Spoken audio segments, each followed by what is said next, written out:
शाम ढलने वाली थी। हल्की सूरज की किरणें समुद्र की लहरों पर पड़कर सोने जैसा चमक रही थीं। एक बूढ़ा मछुआरा बहुत थका हुआ अपने टूटे फूटे नाव को किनारे की तरफ खींच रहा था। ठंडी हवा चल रही थी। नमकीन पानी की गंध उसके गीले और फटे कपड़ों में बस चुकी थी।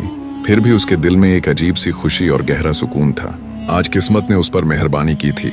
उसे 2 बड़ी मछलियां मिली थीं, जो उसके 7 बच्चों की भूख मिटाने के लिए काफी थीं। वह रेत पर बैठ गया। उसने अपना पसीना पोंछा।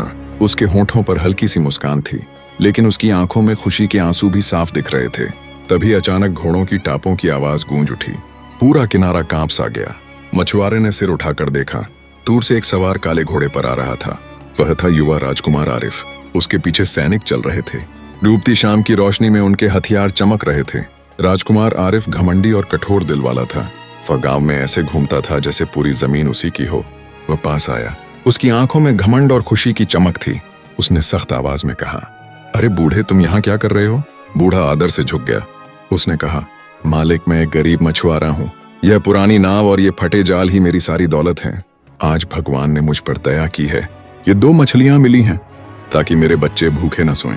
राजकुमार के होठों पर ठंडी और तिरस्कार भरी मुस्कान आ गई। उसने अपने सैनिकों की ओर इशारा किया, इन दोनों मछलियों को ले लो। आज शाम मेरे मेहमान आ रहे हैं। मछुआरा कांप उठा। उसने मछलियों को अपने सीने से लगा लिया। वह बोला, मालिक, भगवान के लिए इन्हें मत लीजिए। मेरे बच्चे भूख से मर जाएंगे। मुझ पर दया कीजिए। लेकिन अत्याचारी का दिल नहीं पिघला। सैनिकों ने उसे जोर से धक्का दिया। वह बूढ़ा रेत पर गिर पड़ा। जैसे ही उसने उठने की कोशिश की, एक सैनिक ने उसके मुंह पर मुक्का मारा। उसके होठों से खून बहने लगा और वहीं एक ही पल में मछलियां उसके कमजोर हाथों से छीन ली गईं। बूढ़ा डगमगाते हुए खड़ा हुआ। उसकी आंखें आंसुओं से भर गईं। वह टूटी हुई आवाज में बोला, हे भगवान, तू न्याय करने वाला है। मुझे इस अत्याचारी का अंजाम दिखा। राजकुमार आरिफ जोर से हंसा। उसकी हंसी में घमंड था। वह अपने सैनिकों के साथ वहां से चला गया। पीछे रह गया वह बूढ़ा मछुआरा, रात हवा और लहरों के बीच, अकेला, थका हुआ और टूटा हुआ। जब राजकुमार आरिफ महल पहुंचा तो उसने रसोइयों को आदेश दिया, इन दोनों मछलियों से दावत तैयार करो। आग अच्छी तरह जलाओ। मांस नरम होना चाहिए। मसाले ऐसे डालो कि खुशबू से सबकी भूख बढ़ जाए। रसोई में काम शुरू हो गया। रात को आरिफ के दोस्त, दूसरे राजकुमार, अधिकारी और अमीर युवक एक लंबी मेज के आसपास इकट्ठा हुए। चांदी के बर्तन चमक रहे थे। मेज के बीच वहीं 2 मछलियां रखी थीं। एक मेहमान हंसकर बोला, महाराज, सुना है आप आज समुद्र गए थे। क्या शिकार मिला? आरिफ ने बेपरवाही से हंसकर कहा, हाँ, एक गरीब बूढ़ा मिला था। वह समझता था कि समुद्र उसी का है। मैंने उसकी रोजी ऐसे छीनी जैसे शेर शिकार पकड़ता है। सब लोग हंस पड़े। उसी समय आरिफ ने मछली का टुकड़ा उठाने के लिए हाथ बढ़ाया। अचानक एक पतली सी कांटा उसके अंगूठे में चुभ गई। वह दर्द से चिल्लाया, लेकिन तुरंत खुद को संभाल कर हंसने लगा। एक मेहमान मजाक में बोला, क्या एक कांटा भी राजकुमार को हरा सकता है? सब फिर हंसने लगे। आरिफ भी हंसा। उसे नहीं पता था कि यही छोटा सा कांटा उसकी जिंदगी की सबसे बड़ी परीक्षा बनेगा। रात खत्म हुई। मेहमान चले गए। आरिफ ने अपने अंगूठे को देखा।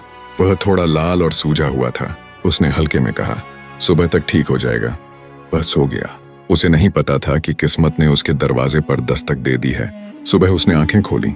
उसे तेज चुभन और जलन महसूस हुई। उसने हाथ उठाकर अंगूठा देखा। वह लाल था। सूजन बढ़ चुकी थी। उसमें अजीब सी गर्मी थी। आरिफ हंसा। एक कांटा मेरी ताकत का क्या बिगाड़ेगा? मैं राजकुमार हूँ, कोई कमजोर बूढ़ा नहीं। लेकिन उसके मन में हल्की सी डर की लहर उठी। दोपहर तक दर्द बढ़ गया। अंगूठा जलते अंगारे जैसा लग रहा था। उसने कलम उठाकर पत्र लिखने की कोशिश की, लेकिन हाथ कांप गया। कलम नीचे गिर गई। वह गुस्से में बोला, यह क्या बकवास है? एक छोटा सा घाव मुझे नहीं हरा सकता। लेकिन दर्द हर घंटे बढ़ता गया। शाम तक सूजन अंगूठे से फैलकर हथेली तक पहुंच गई। दर्द धड़कने लगा, जैसे घाव के अंदर कोई दुश्मन सांस ले रहा हो।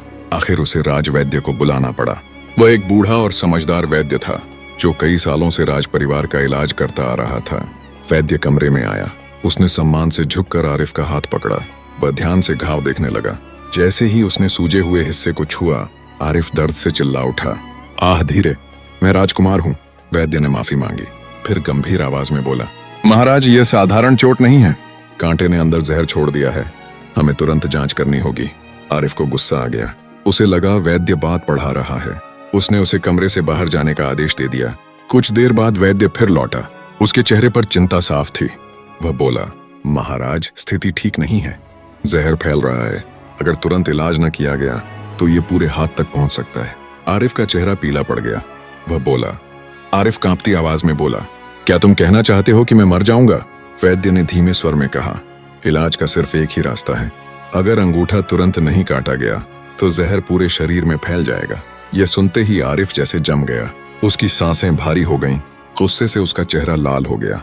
वह चिल्लाया, मेरा अंगूठा काट दोगे? क्या तुम पागल हो? मैं राजकुमार हूं, मुझे कुछ नहीं हो सकता। गुस्से में उसने सैनिकों को आदेश दिया कि वैद्य को कैद कर दिया जाए। उसने दूसरे डॉक्टर बुलवाए। दूर दूर से हकीम आए, लेकिन सबका जवाब एक जैसा था, अगर अंगूठा नहीं काटा गया तो जान नहीं बचेगी। अब गुस्सा धीरे धीरे डर में बदलने लगा, लेकिन आरिफ अब भी मानने को तैयार नहीं था। कई दिन बीत गए, दर्द कम नहीं हुआ बल्कि और बढ़ गया।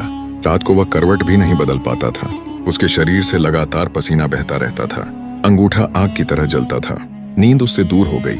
हर बीतता दिन उसके घमंड को तोड़ रहा था। एक रात थकान से उसकी आंख लग गई। उसे एक भयानक सपना आया। उसने देखा वही बूढ़ा मछुआरा उसके सामने खड़ा है। उसकी आंखों में आंसू हैं, हाथ में फटा हुआ जाल है। वह कह रहा है, मेरे बच्चों का खाना मत छीनो, उन पर दया करो। फिर उसकी आवाज गूंजने लगी, अन्याय करने वाला कभी नहीं बचता। जो किसी की रोजी छीनता है उसकी हुकूमत ज्यादा दिन नहीं रहती। आरिफ घबरा कर जाग गया। उसका दिल जोर जोर से धड़क रहा था। पूरा शरीर पसीने से भीगा था। उसने खुद को समझाया, यह सिर्फ सपना था। मैं राजकुमार हूं, मुझ पर कुछ असर नहीं होगा। लेकिन उसकी आंखें उसका साथ नहीं दे रही थीं। जहर सिर्फ शरीर में नहीं, अब उसके मन में भी फैल रहा था। दिन गुजरते गए। हर नया दिन पहले से ज्यादा भारी लगता था। सूजन अंगूठे से फैलकर हथेली तक पहुंच गई। लाल रंग अब नीला पड़ने लगा। जब उसने पट्टी खोली तो वह डर से कांप उठा। घाव से पीला और बदबूदार पानी निकल रहा था, जैसे मौत वहीं ठहर गई हो। उसने डर कर हाथ पीछे खींच लिया। वह बड़बड़ाया, क्या एक कांटे ने मुझे यहां तक पहुंचा दिया? उसकी आवाज में पहली बार सच्चा डर था। अब वह नींद और जाग के बीच जी रहा था। जैसे ही वह हिलता, दर्द बिजली की तरह बांह में दौड़ जाता। रात को वह कांपता हुआ बिस्तर पकड़ लेता। एक और रात उसे फिर वही सपना आया। उसने खुद को समुद्र किनारे खड़ा देखा। बूढ़ा मछुआरा सामने था। उसका चेहरा पीला था, होंठ सूखे थे, आंखें दर्द से भरी थीं। वह बोला, आरिफ, तुम शांति से कैसे जियोगे? तुमने मेरे बच्चों की रोटी छीन ली। अचानक आरिफ ने अपने हाथ की ओर देखा। उसकी उंगलियां गायब होने लगीं। मांस गलकर हड्डी बन रहा था। नसें बाहर दिख रही थीं। वह चीखा, नहीं, ये सपना है, सिर्फ सपना। तभी एक बड़ी लहर उसकी ओर आई और उसे अपने साथ बहा ले गई। आरिफ झटके से उठ बैठा। उसका दिल सीने से बाहर आने को था। सुबह जब सैनिक पानी लेकर कमरे में आए तो बदबू फैली हुई थी।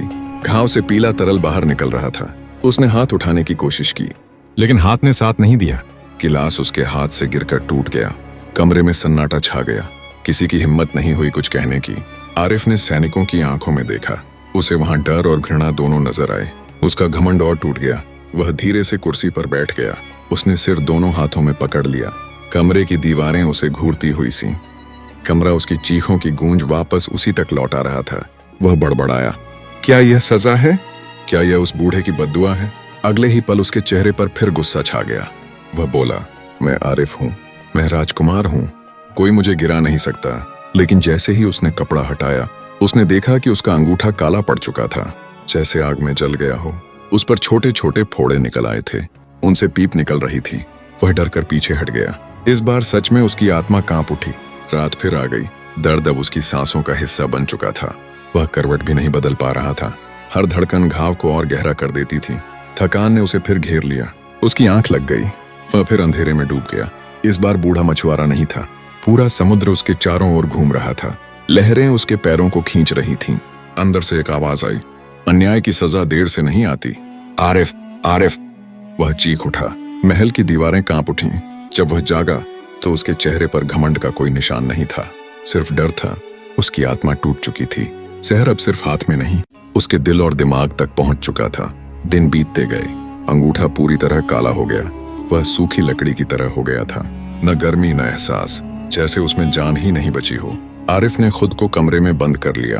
हाथ पट्टियों में लिपटा रहता था, फिर भी बदबू कपड़ों से बाहर फैल जाती थी। सैनिक दूर खड़े रहते थे। नौकर उसकी ओर देखने से बचते थे। महल में फुसफुसाहट होने लगी। राजकुमार बीमार नहीं है, उसे सजा मिल रही है। एक दिन उसका छोटा भाई सलीम उसके पास आया। सलीम उससे अलग था। वह नरम दिल और समझदार था। वह लोगों का दुख समझता था। वह पास बैठ गया और बोला, भाई अब और कोई रास्ता नहीं बचा। वैद्य कहता है कि जहर कोहनी तक पहुंच गया है। अगर हाथ नहीं काटा गया तो जान नहीं बचेगी। आरिफ की आंखें अंदर धंस गई थीं। वे खाली और बुझी हुई लग रही थीं। वह थकी आवाज में बोला, मेरा हाथ काट दोगे? मैं बिना हाथ के लोगों का सामना कैसे करूंगा? सलीम ने उसका हाथ थामा और कहा, जिंदा रहना और अपने पापों का बोझ उठाना मरने से बेहतर है। आरिफ के सीने में हलचल हुई। गुस्सा और डर उसके अंदर लड़ने लगे। आखिर वह टूटी हुई आवाज में बोला, ठीक है, जो जरूरी है करो। ये पहली बार था जब उसने अपना घमंड जमीन पर रख दिया। महल के बड़े कक्ष में वैद्य और सेवक इकट्ठा हुए। आरिफ को मेज पर लिटाया गया। दर्द कम करने की दवा दी गई, लेकिन जहर इतना फैल चुका था कि दवा का असर कम पड़ गया। जैसे ही चाकू उसके हाथ पर रखा गया, आरिफ दर्द से जोर से चीख उठा। उसकी चीख पूरे महल में गूंज उठी। चाकू नीचे उतरा, मांस कटा, हड्डियां टूटी। कुछ ही पलों में उसका हाथ शरीर से अलग कर दिया गया। वैद्य ने सड़े हुए हाथ को एक बड़े बर्तन में रख दिया। कमरे में सिर्फ आरिफ की सिसकियां बची थीं। उसी पल उसकी ताकत, उसका घमंड और उसकी शाही पहचान सब उस कटे हुए हाथ के साथ जमीन पर गिर गए। दिन बीतते गए, लेकिन उसका दिल और बीमार होता गया। लोग उससे मिलना नहीं चाहते थे। उसकी सभा खाली रहने लगी। जो लोग कल तक उसके साथ हंसते थे, आज उससे नजरें चुराने लगे। वह रातों को जागता रहता, खिड़की के बाहर फैले अंधेरे को देखता। हर रात उसे वही आवाज सुनाई देती, जो किसी की रोजी छीनता है, उसकी रातें लंबी नहीं होती। आरिफ चीखता, रोता, दीवारों पर सिर मारता। एक दिन सैनिकों ने उसे कमरे के बीच बैठे देखा। उसका सिर झुका हुआ था, बाल बिखरे हुए थे, आंखें पागलपन से भरी थीं। वह लगातार बड़बड़ा रहा था। वह कांटा, उस बूढ़े की बद्दुआ, समुद्र की आवाज, सब मुझे पीछा कर रहे हैं। अब यह बात महल में छिपी नहीं रही। राजकुमार आरिफ अपने ही अन्याय के बोझ से टूट चुका था। एक रात तेज बारिश हो रही थी। हवा महल की दीवारों से टकरा रही थी। आरिफ अपनी ऊंची बालकनी पर खड़ा था। बारिश उसके चेहरे पर पड़ रही थी। उसके कपड़े पूरी तरह भीग चुके थे। उसने आसमान की ओर देखा और कहा, अगर यह सजा है तो मैं इसे खुद पूरा करूंगा। वह बालकनी की किनारे पर चढ़ गया। अगले ही पल वह नीचे पत्थरों पर गिर पड़ा। सैनिक दौड़े। सलीम भी भागता हुआ आया, लेकिन बहुत देर हो चुकी थी। राजकुमार आरिफ अपने घमंड और अन्याय का शिकार बन चुका था। अगले दिन पूरे राज्य में उसकी मौत की खबर फैल गई। लोग कहने लगे, जो गरीब का हक छीनता है, समय उसकी जड़ें उखाड़ देता है। सलीम ने राजगद्दी संभाली। उसका पहला आदेश था कि उस बूढ़े मछुआरे को बुलाया जाए। उसने उससे माफी मांगी, उसे सम्मान दिया, उसकी जिंदगी भर की रोजी की जिम्मेदारी ली। राज्य में न्याय का दौर शुरू हुआ। अन्याय के दरवाजे बंद कर दिए गए और आरिफ की कहानी लोगों के लिए सीख बन गई। जो गरीब का हिस्सा छीनता है, समय उससे उसकी जिंदगी भी छीन लेता है।